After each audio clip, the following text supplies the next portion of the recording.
Amigos, estamos aquí con Mariah Angeliq, a.k.a. La Tóxica, a.k.a. La Diablita. ¿Cómo estás? Bien endemoniada. ¿Y por qué? ¿Porque estamos en Las Vegas? Yeah, because we're in Sin City. You already know this is where everything happens. So, yeah, ya tú sabes. Hey, let's talk about your big year. It's been a big year with El Maquinón. It's been a big year with Diablita. It's been a big year all around, just sort of being back on stage, right? And seeing all your fans again. How do you feel with everything?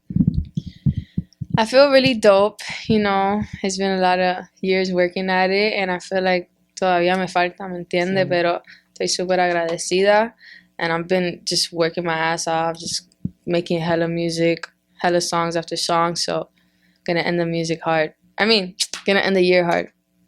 Not the music. Not gonna end the music, ever. Hey, let's talk about Bobo, because I thought that was a pretty cool idea that you sort of resurrected this sort of like banger, you know, that we all know. You brought it into the Spanish sort of scene. How did that come to be? Well, I owe it to a DJ Chino, one of my boys that we're always working with. Met him through Nelly. Actually, we go way back, like Hialeah, Miami vibes. But he's always sending me music, and he sent me this one song. He's like, yo, Mariah, I got a hit. It's called Bobo, TLC, no scrubs, but Spanish version, and I think you would kill it. Like, try it out. And I tried it, and Roshan recorded the vocals back in LA, and the song came together like pretty easily. And it wasn't until like a year later that it came out, because we had to get the clearance from TLC themselves. So I think that's pretty dope. I don't think anyone could say that, you know, that they got clearance from TLC, and I think it was a dope version. Loved collaborating with Maria Becerra and Bargial, and it was cool. It was fun. How did you decide on Maria Becerra and Bargal? I kind of didn't decide. I was just like offered it, and I was like, all right, cool, whatever. Let's do it. Shit, I would have done that shit by myself. Hey, so what's next? I mean, like we're talking about your big year with El Maquinón and Diablita and all this. Can we expect that second album anytime soon? Well, I never even had a first album. What was that? I have no idea. I've never even had a first album yet. I did drop an EP called Normal, but that was just an EP. Got it. And I plan on doing my first album sometime 2022, you know, when my shit explodes a little bit more, so I could really kill that first album and get the features I need on it and stuff like that. But is the plan to still continue to do more of the Spanish stuff, or are you trying to bring in a little bit of the English now into the mix too? Well, I've always been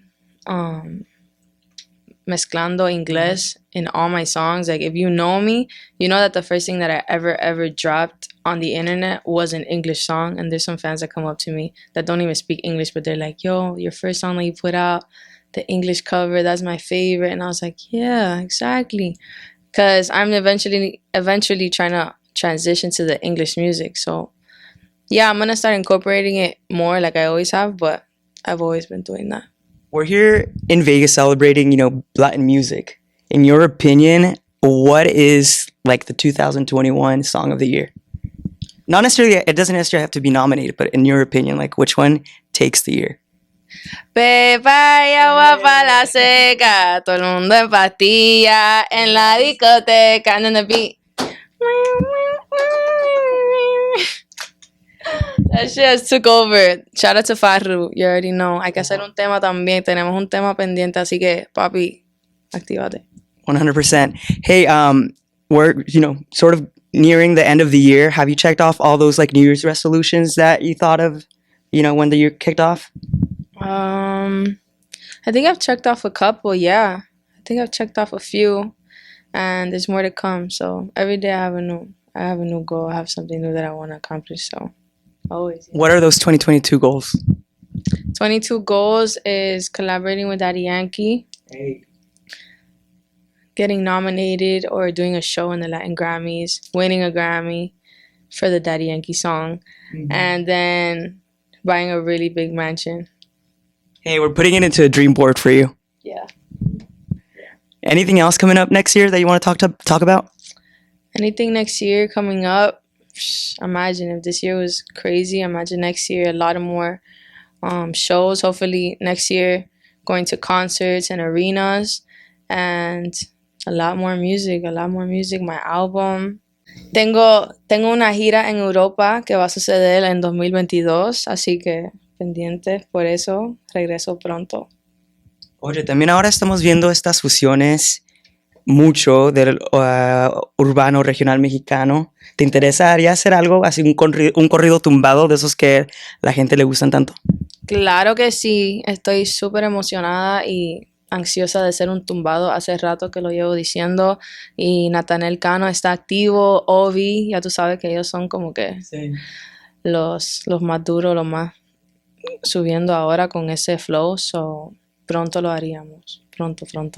Bueno, pues ahí estaremos deseándote suerte para todo lo que se viene el próximo año con la gira, también con el feature con Daddy Yankee. We're going to manifest it for you, putting it out to the universe for you.